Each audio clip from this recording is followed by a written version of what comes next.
High everyone, how are you? Welcome to my YouTube channel. আমরা Google ট্রান্সলেটরের মাধ্যমে যারা ইংলিশ থেকে বাংলা করে থাকি বা অনেক সময় বাংলা থেকে ইংলিশ করে থাকি, আমরা অনেক সময় দেখা যাচ্ছে টাইপ করতে পারি না।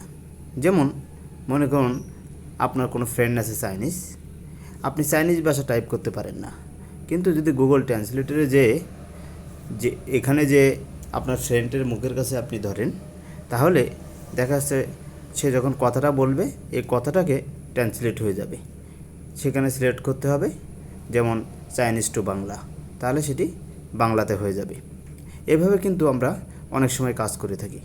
এখন আপনি যখন গুগল ট্রান্সলেটরটি ওপেন করলেন, ওপেন করার পরে যখন এই কথা যখন বলবে তখন মোবাইলটাকে ধরলেন, দেখা যাচ্ছে কথা রেকর্ড হচ্ছে না।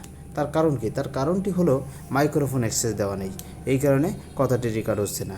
আপনি কিভাবে গুগল ট্রান্সলেটরে মাইক্রোফোন অ্যাক্সেস দেবেন আজকের ভিডিওতে সেটি দেখিয়ে দেব। এর জন্য যে কাজটা করতে হবে, প্রথমে আপনাকে সেটিং আইকনে ক্লিক করতে হবে। সেটিং আইকনে ক্লিক করার পরে এরকম ইন্টারফেস আসবে। এখান থেকে স্ক্রল ডাউন করে নিচের দিকে আসতে হবে, অ্যাপসে ক্লিক করতে হবে।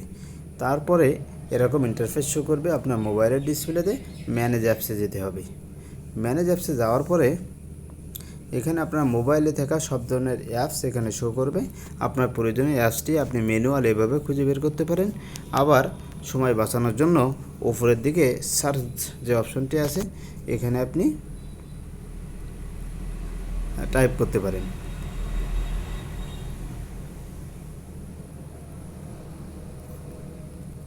আপনার যে অ্যাপসটি দরকার সেই অ্যাপসটি কিন্তু আপনি এখানে টাইপ করতে পারেন।